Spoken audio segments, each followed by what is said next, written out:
Cordial saludo, estimados estudiantes. Eh, el día de hoy, pues no está presente en este momento ninguno de los dos estudiantes del curso Gerencia Financiera Internacional. Yo soy el director, Andrés Ricardo Riveros Tarazona. Yo elaboré unas diapositivas y las voy a presentar.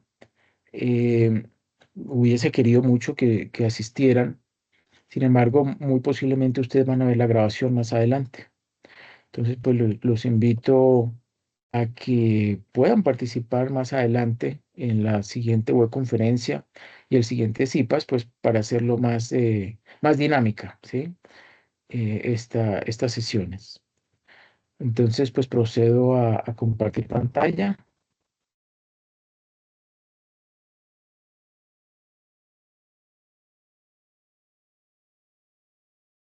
y amplío la diapositiva.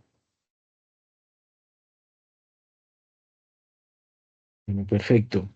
Ahí podemos observar que esta es la primera webconferencia del curso de Gerencia Financiera Internacional. El tema que vamos a profundizar el día de hoy es balanza de pagos, devaluación de la moneda y tipo de cambio. Bueno, la balanza de pagos es el registro estadístico que resume sistemáticamente las transacciones económicas intercambiadas de bienes y servicios y movimientos de capitales de un país con el resto del mundo. En principio, la balanza de pagos se puede identificar con la cuenta del sector externo del sistema de cuentas nacionales, que se conoce como SCN, expresada en dólares, respecto del cual tiene plena concordancia en la delimitación de los agentes residentes, la valoración de las transacciones y su momento de registro, ¿cierto? Y el universo de transacciones involucradas, tanto si se trata de recursos reales como bienes, servicios y rentas, así como de transferencias que pueden ser corrientes y de capital, como de recursos financieros. Sin embargo, el objeto de descripción de la balanza de pagos es diferente. Ojo, mientras que en las cuentas nacionales se describen las cuentas de producción, de generación de ingresos, de distribución primaria y redistribución del ingreso, ¿cierto? También de consumo y de acumulación de una economía. ¿M? En la balanza de pagos se sintetizan todas las transacciones económicas de los residentes de un país con los no residentes, ¿sí? Esa es la gran diferencia, que compara residentes versus no residentes.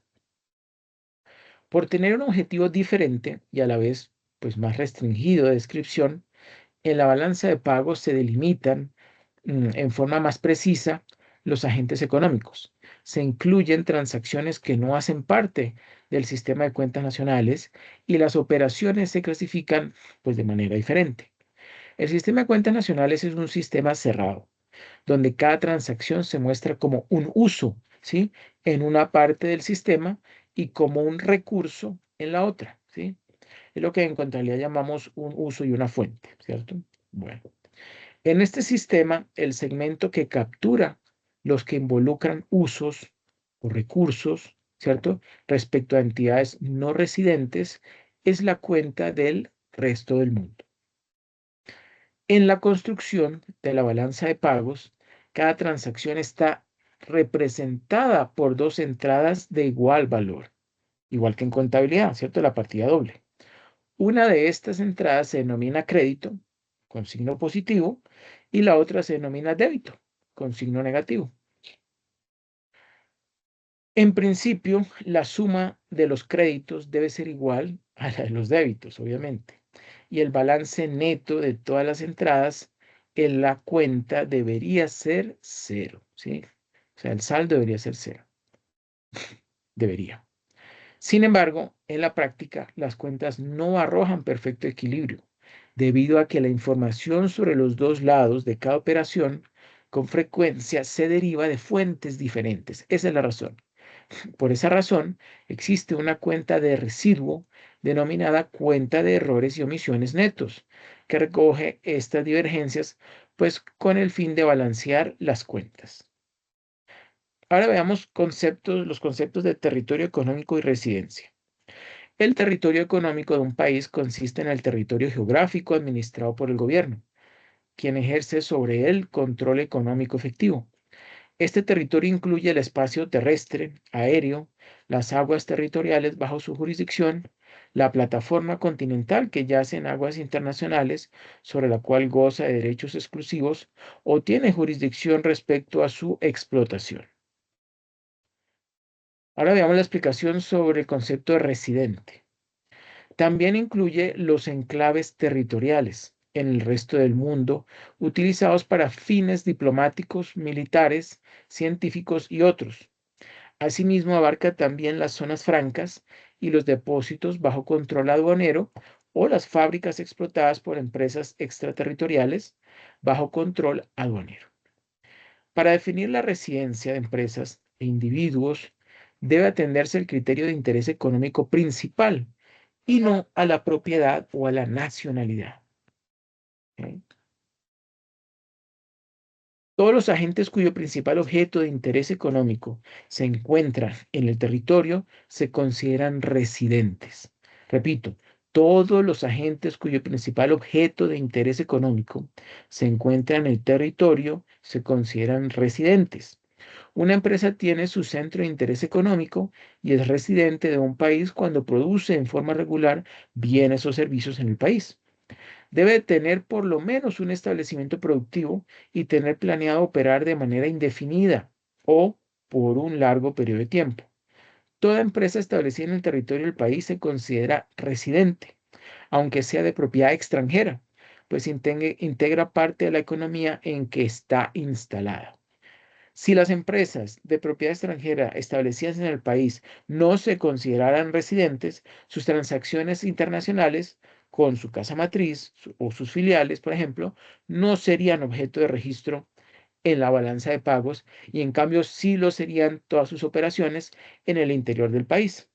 Esto no solo dificultaría excesivamente la contabilidad de balanza de pagos, sino que dejaría de lado las operaciones de estas empresas que más interés tienen desde el punto de vista del sector externo del país. Las empresas sin ánimo de lucro se consideran residentes del país donde fueron legalmente constituidas. Respecto a los individuos, la vinculación económica con el país debe establecerse con base en su permanencia. Son individuos residentes quienes tienen domicilio regular o por más de un año en el territorio del país, aunque dejen el territorio económico por un tiempo y regresen en un periodo de tiempo limitado. Por consiguiente, los turistas, trabajadores temporales en el extranjero, miembros de organismos internacionales, embajadas, consulados, bases militares y la tripulación de barcos, aviones y otros equipos móviles que trabajan en aguas o espacio internacional son residentes de su país de origen, mientras que quienes se encuentran establecidos permanentemente en un país extranjero lo son de ese país y no del que son nacionales. Los estudiantes en otro país deben ser tratados como residentes de su país de origen, así como los pacientes médicos así permanezcan más de un año por fuera. Una vez identificados los residentes, se pueden definir las transacciones económicas que se incluyen en la balanza de pagos. Una transacción se define como un flujo económico que refleja la creación, transformación, intercambio, transferencia o extinción de un valor económico e involucra traspasos de propiedad de bienes y o activos financieros y la prestación de servicios o el suministro de mano de obra o recursos de capital. Las transacciones comprenden tanto transacciones reales, que involucran bienes, servicios y renta por el uso de factores productivos, como transacciones financieras, que corresponden a los activos y pasivos financieros frente al resto del mundo. Sin embargo, aparte de las transacciones efectivamente realizadas, la balanza de pagos contempla la posibilidad de efectuar imputaciones en algunos casos en que falta uno de los saldos de la transacción o no ocurre transacción. Es el caso de las transferencias, una operación de tipo contable que que se hace para preservar el equilibrio de las cuentas, debido a que cuando ocurre una transferencia, un agente provee un valor económico a otro y por tanto hay una transacción en un sentido, pero no recibe nada a cambio y por tanto no hay una transacción en el otro sentido. Otros casos de imputación, sin embargo, no implican tener un rubro separado. Por ejemplo, en el caso del arrendamiento financiero, se hace una imputación en las importaciones para dar cuenta del traspaso del bien financiado, a pesar de que no ha ocurrido una transferencia a su propiedad. En el caso de las utilidades reinvertidas por los inversionistas extranjeros, aunque no ha ocurrido ninguna transacción entre agentes, se registra, por un lado, la renta de la inversión directa, para reconocer el uso de un recurso productivo, y por el otro, la entrada de recursos de inversión directa, para reconocer la inyección de capital y los cambios en la posición de capital. Las utilidades reinvertidas negativas se tratan como un retiro de capital. Explicación de valoración. De manera coherente con el sistema de cuentas nacionales, el criterio de valoración que se utiliza para contabilizar las transacciones de recursos reales es el precio de mercado acordado libremente en cada transacción. Aunque muchas transacciones pueden efectuarse a precios nominales diferentes, el registro se hace acudiendo en lo posible al precio equivalente que regiría si la transacción se efectuara por razones puramente comerciales.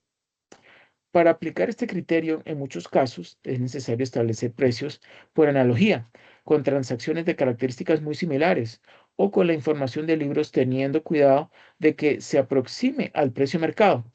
Tal es el caso del intercambio, trueque, de bienes o cuando el vendedor y el comprador son jurídicamente la misma entidad, pero por las características de la transacción se registra de manera separada, o cuando la transacción se realiza entre empresas filiales, o cuando no hay traspaso legal de propiedad, como en el caso del arrendamiento financiero.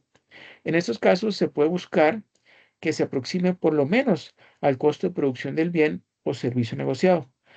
Cuando una empresa o el gobierno reciben algún bien en donación, no existe un precio de mercado, pero es posible suponerlo como el costo explícito incurrido en el suministro. Los criterios de valoración son extensivos a las operaciones financieras, las cuales deben registrarse también en lo posible a precios de mercado de los activos o pasivos financieros, y sin incluir honorarios, comisiones u otros cargos. En principio, entonces, la valoración de las operaciones financieras de la balanza de pagos es consistente con las cuentas financieras del sistema de cuentas nacionales. Unidad de cuenta y conversión. Relacionado con la valoración de las transacciones registradas en la balanza, está la conversión de las diferentes transacciones a una unidad monetaria común, el dólar, por ejemplo, en el caso de la balanza de pagos colombiana. La definición de una unidad de cuenta estándar es necesaria para la consistencia e interpretación de la balanza y su agregación mm, a nivel regional o global y para facilitar las comparaciones internacionales. La tasa de cambio más apropiada para la conversión de los registros en la balanza de pagos es la prevaleciente en el momento de la transacción o la promedio observada en el periodo más corto que se pueda aplicar.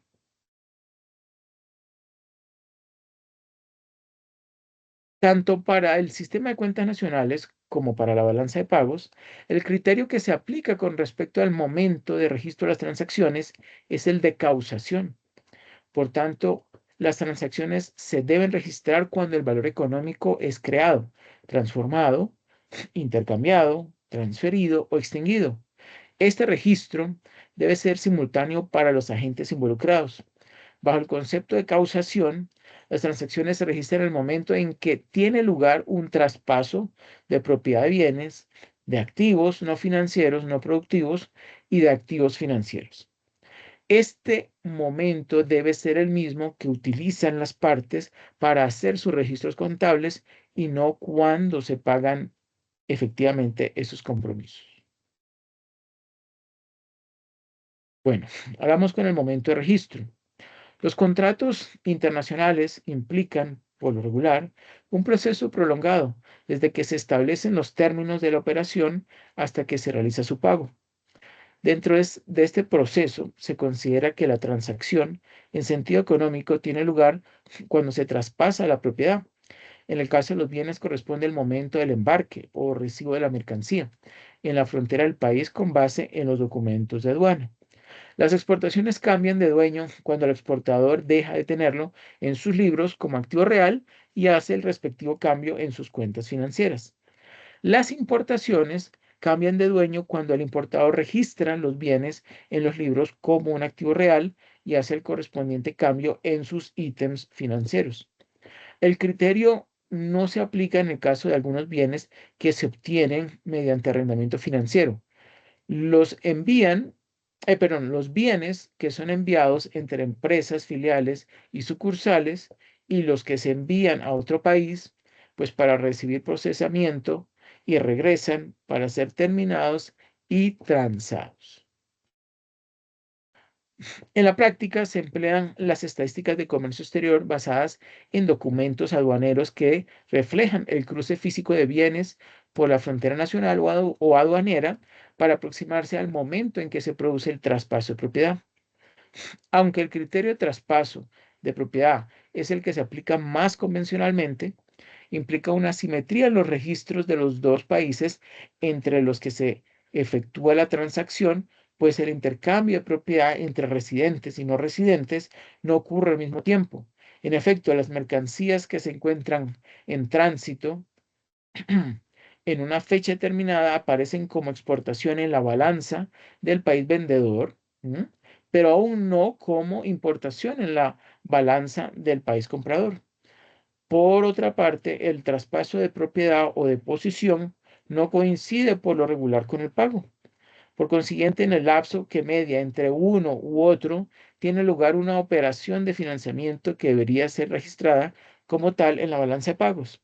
Esto es igualmente válido para las transacciones con servicios cuya propiedad se traspasa en el momento de prestación del servicio, el cual puede ser anterior o posterior al momento de pago. Los dividendos deben registrarse en la fecha en que sean pagaderos y las utilidades reinvertidas de la inversión directa en el periodo en que se obtienen. Cuentas que componen la balanza de pagos y el sistema de registros. El conjunto de todas las transacciones reales comprende la cuenta corriente, en la que se registran todas las transacciones de bienes y servicios, el ingreso primario y el ingreso secundario. Entonces, nuevamente, transacciones de bienes y servicios, ingreso primario e ingreso secundario. El segundo grupo de transacciones conforman las cuentas de capital, en la cual se registran los movimientos de capitales y de recursos financieros entre el país y el resto del mundo, que dan lugar a cambios en las tendencias de activos y pasivos externos. Finalmente, para asegurar el equilibrio contable, existe la cuenta de errores y omisiones. Para entender estas cuentas, cuyo detalle se describe en esta sección, es importante recordar que la balanza de pagos es un sistema de partida doble, con créditos y débitos. Los créditos son las salidas de recursos reales, o sea, exportaciones, las reducciones de activos financieros y los aumentos de pasivos. Por asimetría, son débitos las entradas de recursos reales, como importaciones, los aumentos de los activos financieros y las disminuciones de los pasivos.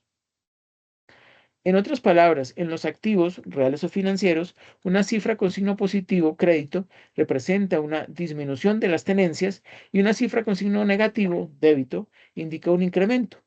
En cambio, en los pasivos, una cifra con signo positivo significa un aumento y una cifra con signo negativo una disminución. Las transferencias aparecen como créditos y compensan asientos de débito y como débitos si saldan asientos de crédito. Si el saldo de todas las operaciones de cuenta corriente es positivo o superavitaria, es posible que los créditos por exportaciones y otros conceptos pues sean superiores a los débitos por importaciones y otros conceptos. En la cuenta de capitales hay superávit cuando han ingresado al país mayores recursos financieros que los que han salido. Debe notarse que, a diferencia de las cuentas financieras internas que se estudiaron anteriormente, en la cuenta de capital de la balanza de pagos no se distinguen los aumentos de activos de las disminuciones de pasivos, o viceversa, ya que se opera con cuentas de entradas y salidas y no con cuentas de activos y pasivos.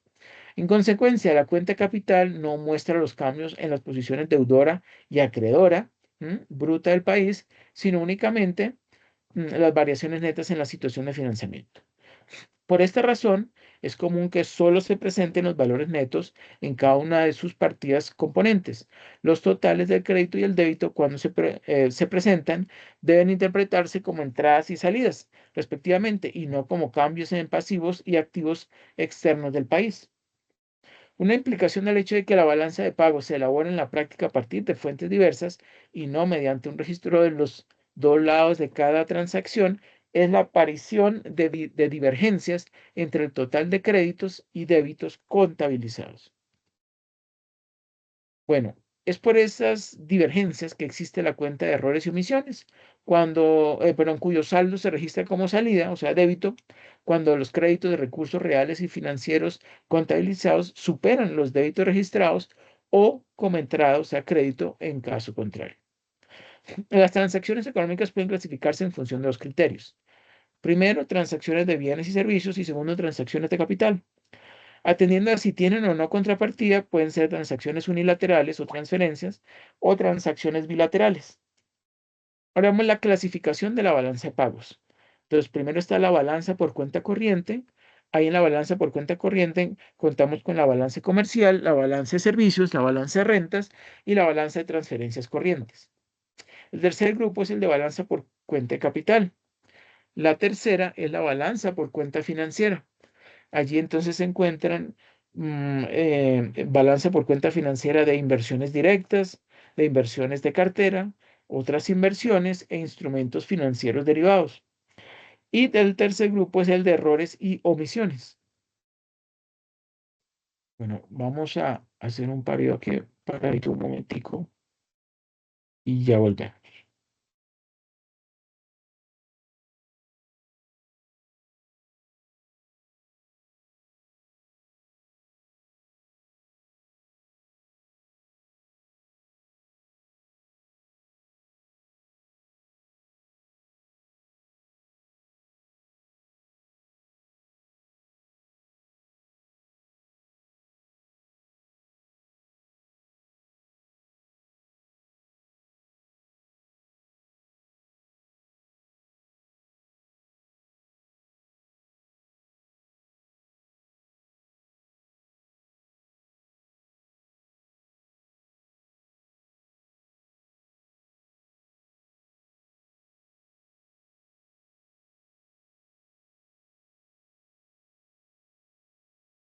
Bueno, perfecto.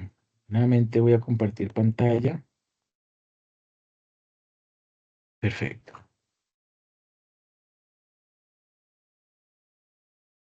Bueno, veamos ahora de evaluación de la moneda. No hará crecer la economía.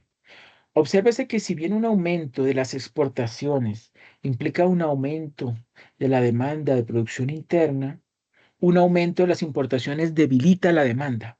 ¿Mm?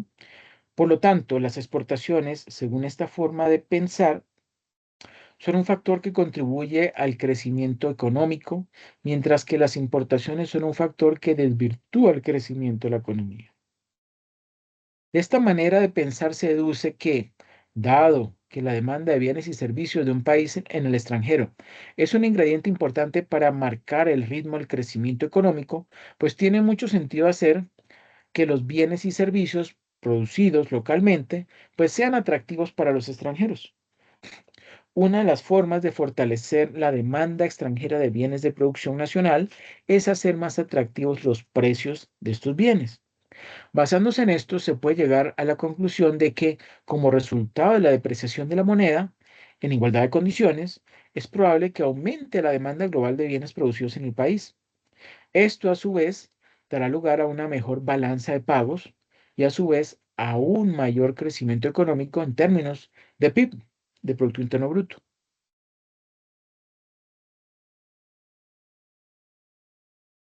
¿Por qué el aumento de las exportaciones a través de la depreciación de la moneda no puede causar crecimiento económico? Entonces, cuando un banco central anuncia una relajación de su postura monetaria, los participantes en el mercado de divisas reaccionan rápidamente, vendiendo la moneda nacional en favor de otras monedas, lo que da lugar a una depreciación de la moneda nacional. En respuesta a esto, varios productores encuentran ahora más atractivo impulsar sus exportaciones. Para financiar el aumento de la producción, los productores se dirigen a los bancos comerciales, los cuales debido al aumento del bombeo monetario del Banco Central, se complacen en ampliar su crédito a tasas de interés más bajas. A través de nuevos créditos, los productores pueden ahora asegurar los recursos necesarios para expandir su producción de bienes con el fin de satisfacer la demanda extranjera. En otras palabras, por medio del crédito de nueva creación, los productores desvían recursos reales de otras actividades. Mientras los precios internos permanezcan intactos, los exportadores registran un aumento de los beneficios. Por una cantidad dada de dinero extranjero ganado, ahora reciben más en términos de dinero nacional.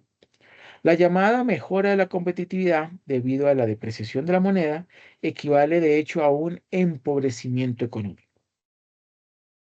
La mejora de la competitividad significa que los ciudadanos de un país reciben ahora menos importaciones reales por una cantidad determinada de exportaciones reales.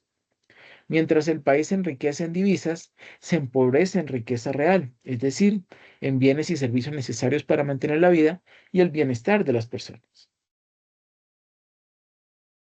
¿Qué es tipo de cambio? Que a veces nos preguntamos. El tipo de cambio es un concepto financiero que se refiere al valor de una moneda en términos de otra. Es la tasa a la que una moneda puede ser intercambiada por otra y juega un papel crucial en el comercio internacional y la economía global.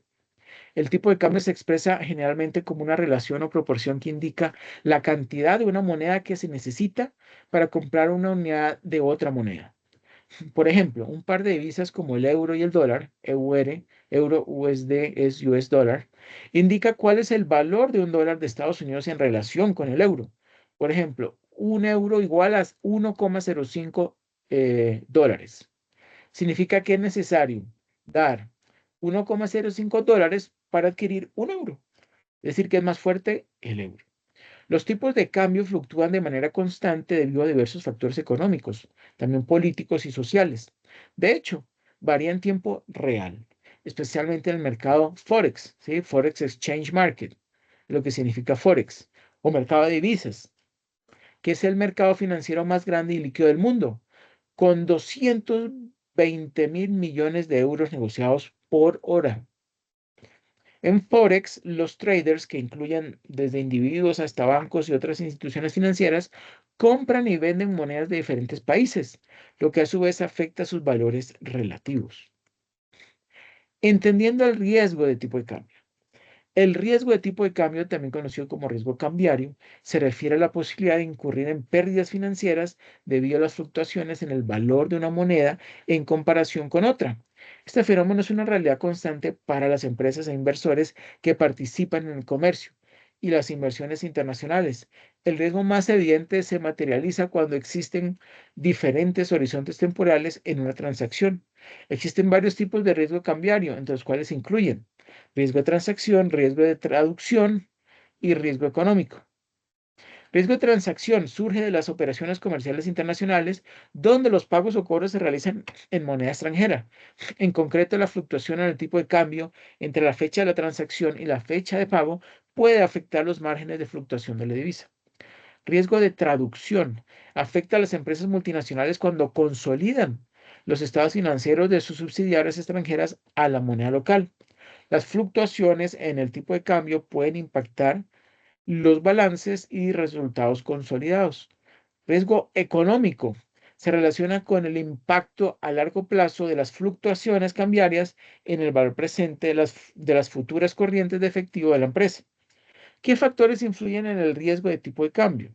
Pues varios factores pueden influir en la fluctuación de las monedas y entenderlos es crucial para gestionar el riesgo cambiario. Estos incluyen estos riesgos, entonces, indicadores económicos, estabilidad política y sentimiento del mercado. Indicadores económicos, algunas variables como el PIB, la inflación, las tasas de interés pueden influir en la fortaleza de una moneda. Algunos ejemplos paradigmáticos de la relación entre variables macroeconómicas y de tipo de cambio son Argentina y Venezuela, cuyos valores de inflación han sido enormes y eso ha hecho que sus respectivas monedas pues se desplomen. Estabilidad política. Los eventos políticos, las decisiones gubernamentales y la estabilidad política pueden impactar la confianza de los inversores y por ende el valor de la moneda.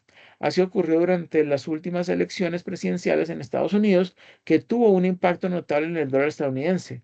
La incertidumbre política previa a la elección y la transición política afectaron la confianza de los inversores y causaron fluctuaciones en el valor del dólar. Sentimiento del mercado. La percepción y reacción de los inversores ante eventos globales pueden causar fluctuaciones rápidas y significativas en los tipos de cambio. Así ocurre con la culminación del Brexit a finales de 2021, la salida del Reino Unido de la Unión Europea. Bueno, en un entorno económico globalizado, la gestión efectiva del riesgo de tipo de cambio es esencial para la estabilidad financiera de cualquier empresa con operaciones y pagos internacionales. Existen diferentes herramientas para gestionar esta cobertura. A continuación se explican algunas de las herramientas clave. Diversificación de la moneda, derivados financieros y contratos forward. Diversificación de la moneda. La diversificación en diferentes monedas puede ser una estrategia efectiva para dispersar el riesgo, mantener activos y realizar transacciones en varias monedas ganancias en otra.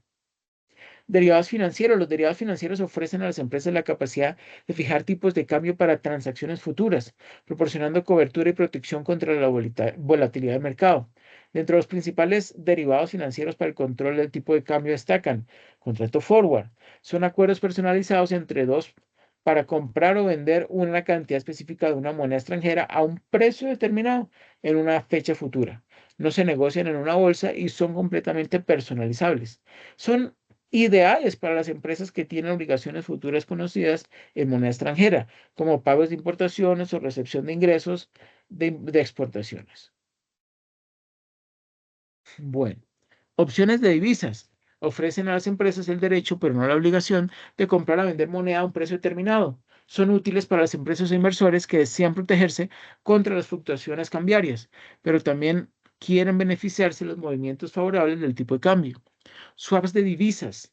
Son contratos en los que dos partes acuerdan intercambiar dos flujos de efectivo en diferentes monedas durante un periodo de tiempo acordado. Colombia, combina elementos de los contratos forward y los préstamos en diferentes monedas.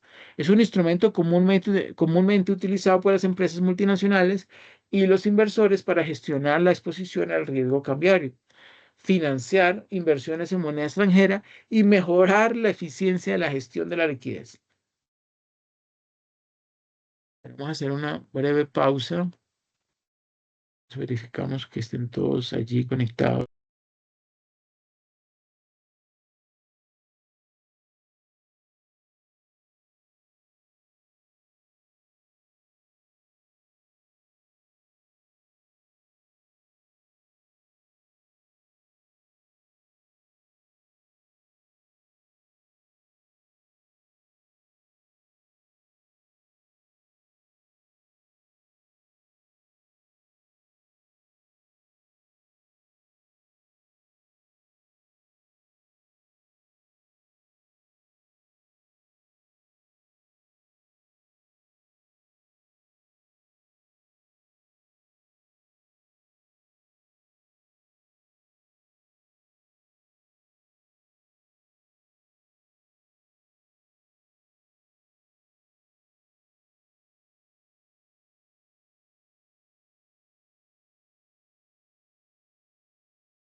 Bueno, continuamos. Voy a nuevamente compartir pantalla y, bueno, retomamos.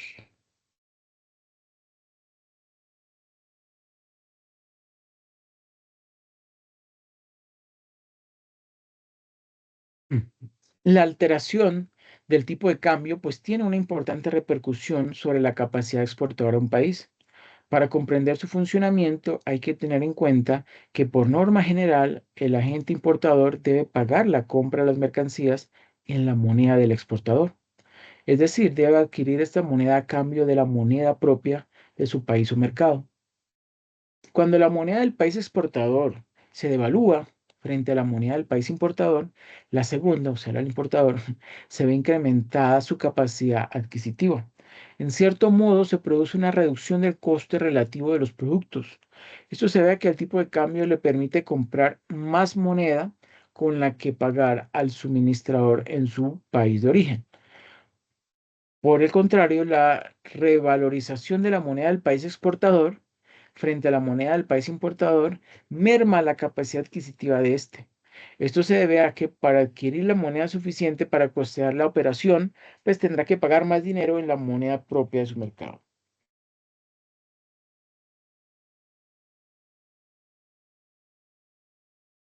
Gestión del riesgo de cambio de divisas.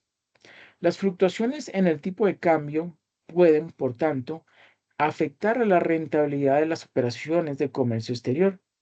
El mayor riesgo tiene lugar cuando el pago se realiza a crédito o de forma diferida, es decir, tiempo después de haber realizado la compra de las mercancías. Durante el plazo que transcurre entre la adquisición de los productos y el pago de los mismos, puede tener lugar una variación de tipo de cambio que contribuya a abaratar o encarecer la operación para el exportador.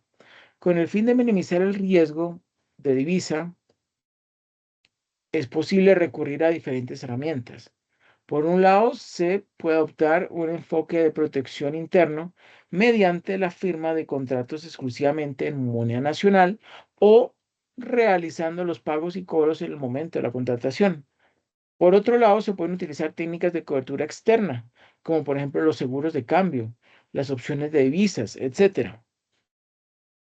Conclusiones. Pues como hemos visto, el tipo de cambio es un desafío para las empresas y un auténtico quebradero de cabeza para muchos tesoreros. Por ello, es fundamental que las empresas gestionen de forma correcta este tipo de cambio.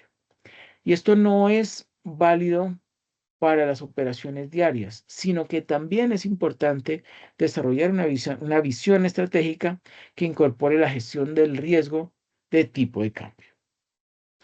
Bueno, eso sería todo. Muchas gracias. Y voy a dejar de compartir pantalla en un momento y mm, vamos a ver la guía de actividades, lo que es la parte colaborativa.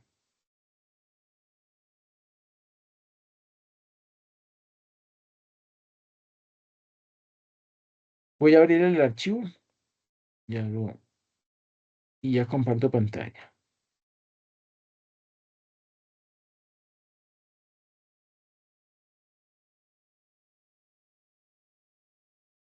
Ok, aquí está. Está.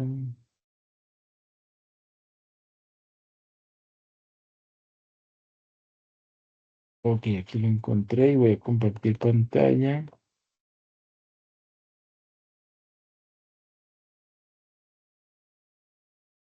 Bueno, entonces esta es la actividad, ¿cierto? La actividad número 2 de la Internacional Internacional que se denomina Apropia.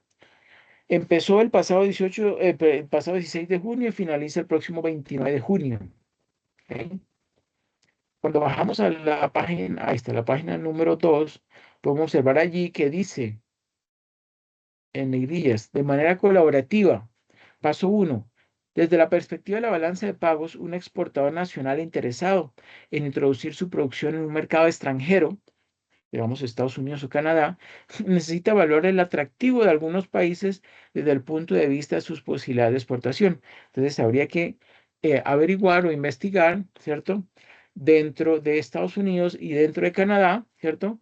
¿Cuáles son esos beneficios que están ofreciendo en determinados tipos de frutas, sí, de alimentos, de productos agrícolas, ¿sí? Mm, y bueno, tomar eso como insumo para poder ofrecer a Estados Unidos o a Canadá, pues ese tipo de productos que ellos están necesitando o que están estimando que no va a haber suficiente oferta. ¿No? Bueno,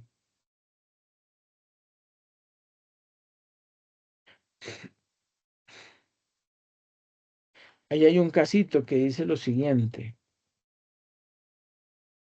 Paso 2. Realice un análisis. Ah, no, perdón, antes de eso, arribita. Se solicita que ustedes asesoren al empresario con la información necesaria respecto a 3 países, los que consideren, ¿sí? México, Perú, Colombia, Brasil, etcétera, y el tipo de análisis que puede realizarse a nivel internacional para que tome la mejor decisión de negociación. Entonces, lo que dice el paso número 1 de manera colaborativa. Paso número 2 dice, realiza un análisis de comportamiento, balanza comercial de Colombia usando datos reales y actualizados disponibles en, vamos ahí que ese es el DANE, ¿cierto? Vamos a abrirlo.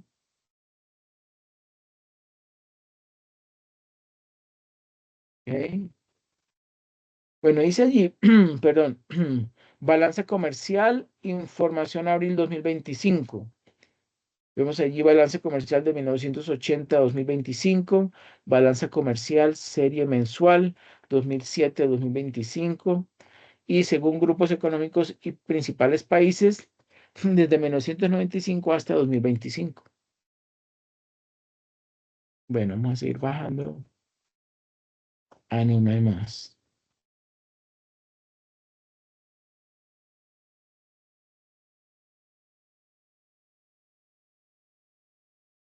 Vamos a ver algo en balanza comercial.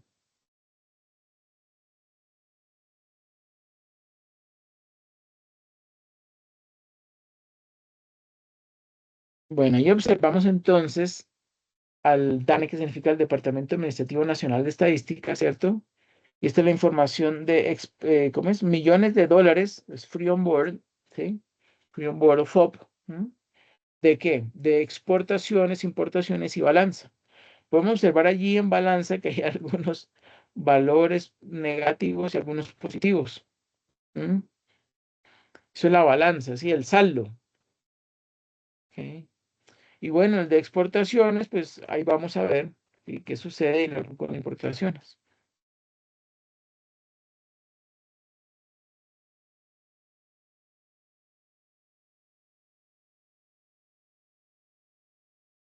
Bueno, dice allí en el paso número 2, realiza un análisis de comportamiento de la balanza comercial de Colombia usando datos reales y actualizados disponibles en el DANE, ese enlace, seleccionando el país de su preferencia, identifica los déficits o superávit y justifica su comportamiento teniendo en cuenta los factores económicos que influyen en su dinámica.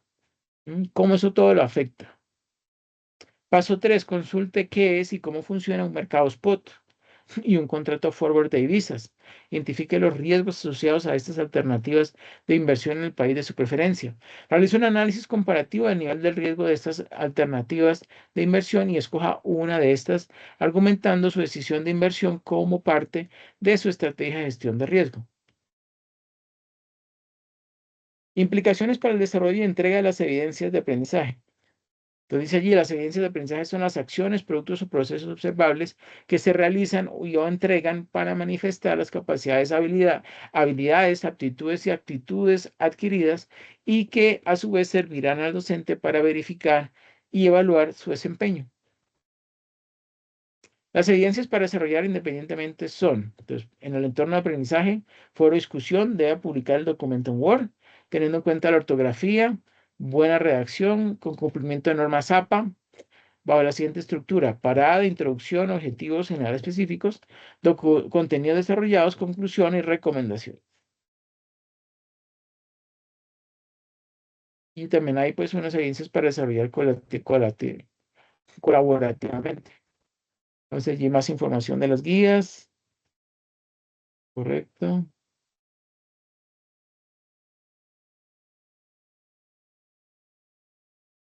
Mm. Pues también hay unas situaciones de orden académico. Pero bueno, vamos a ir a visualizar eso en este momento.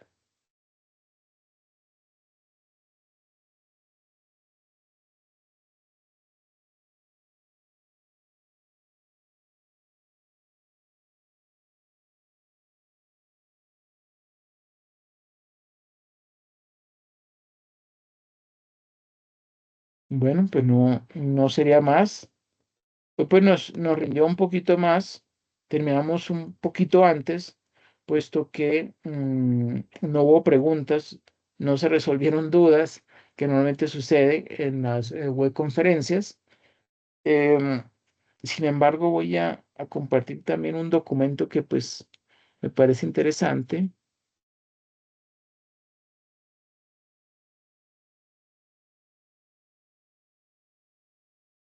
Y lo tenemos.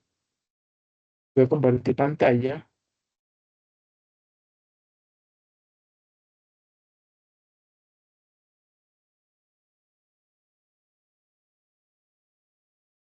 Bueno, y observamos lo que están viendo ustedes ahorita, es el índice, ¿cierto? De un artículo denominado la balanza de pagos, ¿cierto? Y que fue mm, elaborado por docentes de la Universidad Centroamericana José Simeón Cañas. Bueno, observamos allí entonces la balanza de pagos, lo que es la balanza por cuenta corriente, que se divide en balanza comercial, balanza de servicios, balanza de rentas, balanza de transferencias, la balanza corriente, ¿sí? Que no tiene subclasificaciones, la balanza por cuenta de capital y la balanza por cuenta financiera, que se incluye subcuentas como inversiones directas, inversiones en cartera, otras inversiones e instrumentos financieros derivados. Eso es en cuanto a cuenta financiera excluido, el BE. Ahora veamos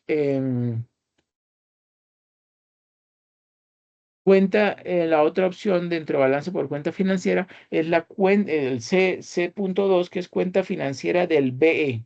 ¿Sí? Bueno, también encontramos errores y omisiones, equilibrio de balanza de pagos, elaboración y análisis de una balanza de pagos y, bueno, cuestiones, conclusiones. Entonces, eso de la balanza de pagos, ¿qué es? Ahí dice que es un documento contable que contiene el registro sistemático de todas las transacciones económicas efectuadas entre los residentes de un país y los residentes del resto del mundo, en un periodo de tiempo determinado, normalmente un año. Concepto de residencia, operaciones que se realicen entre residentes de distintos países, sean de la nacionalidad que sean. Las operaciones que se anotan en la PIB son transacciones económicas, intercambio que da lugar o que puede dar lugar a un pago o a un cobro, independientemente del momento en que éste se produzca. Las transacciones económicas pueden clasificarse en función de dos criterios. Primero, según el objeto de la transacción, pues entonces transacciones de bienes y de servicios y también pueden ser transacciones de capital. Atendiendo a si tienen o no contrapartida, encontramos transferencias unilaterales y transferencias bilaterales. No sé si ya lo sabemos. Balanza por cuenta corriente. Se registran todas las transacciones que signifiquen compra o venta de mercancías efectuadas entre los residentes de un determinado país y los residentes del resto del mundo. Balanza de servicios. Se registran todas las transacciones de servicios con el exterior. Ahí tenemos entonces ingresos como prestaciones al exterior y pagos prestaciones del exterior. Los apartados. Balanza de rentas. Se registran los ingresos y pagos correspondientes a la redistribución de la mano de obra y capital. En la columna de ingresos se contabilizan las cantidades recibidas del exterior por factores de producción residentes en el país. Y en la columna de pagos se anotan los pagos realizados a factores de producción no residentes. La balanza de rentas se despliega en los siguientes apartados. Rentas de trabajo y rentas de inversión. Balanza de transferencias, o sea, la corriente.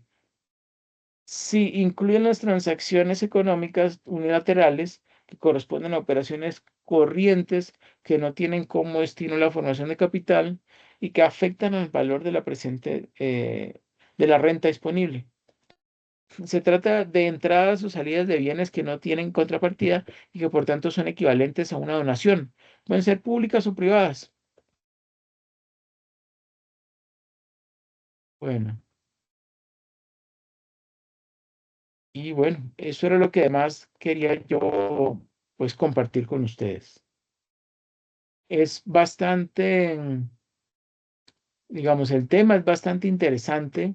Uno se motiva en presentarlo y bueno, espero que ustedes también se motiven en visualizar la grabación. Y bueno, quisiera pedirles que por favor asistan a estas sesiones de web conferencia, así como de CIPAS, Comunidad de Interacción y Participación Académica y Social, y sesiones de Aprendiendo con mi tutor, que pues ya realicé una, ¿cierto? Con el propósito de, bueno, afianzar los conocimientos, adquirir los conocimientos si no se sabían, y luego, obviamente, profundizar en ellos. Ok. Bueno, también quisiera agregar que esta actividad, que es la eh, etapa número 2, tiene plazo de entrega hasta el domingo 29 de junio.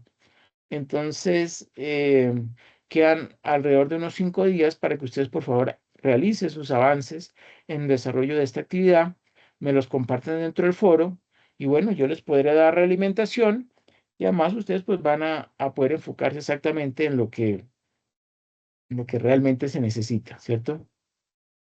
Para solucionar problemáticas que son de gran envergadura, pero que muchas veces no se facilita el cómo estructurarlo.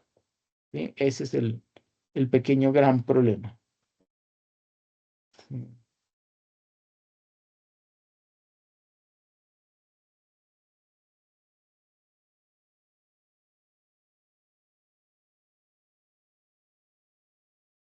Bueno, y también les quería comentar que es absolutamente necesario que ustedes vayan pensando en cuál va a ser la temática, ¿sí? Y la problemática que van a resolver, y que les va a servir de insumo para desarrollar su trabajo de grado. Es importante que nos los compartan o nos los informen a nosotros los docentes, ¿cierto? Para nosotros poder enfocarlos o darles algunas ideas, ¿sí? Y consejos sobre cómo ir organizando, diseñando, ¿cierto? Ese trabajo de grado que ustedes obviamente luego de que siguen un paso, sí, una secuencia de pasos coherentes y pedagógicamente elaborados, pues van a poder comprender cuáles son los elementos clave de un trabajo de investigación que puede ser de tres tipos, según el Ministerio mm, de Tecnologías de la Información, ¿cierto? Bueno, y de otras ciencias que son generación de nuevo conocimiento, em, eh, formación del recurso humano y mm, difusión de la ciencia. Difusión de la ciencia, ¿sí? Ese sería como el tercer elemento o aspecto dentro de la investigación, ¿cierto? Y recuerden que dentro de los productos de investigación que ustedes pueden elaborar se encuentran la monografía, que pueden ser revisiones de literatura o análisis bibliométricos. También puede ser un proyecto aplicado que busca solucionar alguna problemática identificada dentro de la empresa donde ustedes trabajan, pero también puede ser un proyecto de investigación, que es siguiendo todo el método científico, pues ustedes van a profundizar en un tema que dominen y van a llegar a unas conclusiones que seguramente luego serán compartidas a la ciencia. ¿Ok? Bueno, no siendo más, mm, muchísimas gracias por visualizar esta grabación. Yo la estoy haciendo es para que ustedes precisamente la puedan visualizar más adelante, la aprovechen, la pueden ver tantas veces como consideren necesario. Pero lo importante es que esos temas que se manejaron aquí, pues ustedes los puedan ampliar ahí en la parte, en la sección de contenidos y referentes bibliográficos, donde hay varios enlaces a las temáticas, ¿cierto? Y ello pues les va a favorecer el desarrollo de la actividad, etapa número 2. Recuerden plazo hasta el domingo 29 de junio. Entonces, por favor, para que aprovechen, no dejen todo para última hora y bueno, considerar que su, su director, ¿cierto? O, o su tutor, pues los oriente en el desarrollo de los puntos de la actividad, que obviamente en este caso, como se trata de un curso vacacional, pues ustedes lo pueden registrar allí dentro del foro de discusión. Bueno, ya para terminar, muchísimas gracias por todo, que pasen una feliz noche, que descansen. ¿Ok? Hasta luego, que duerman.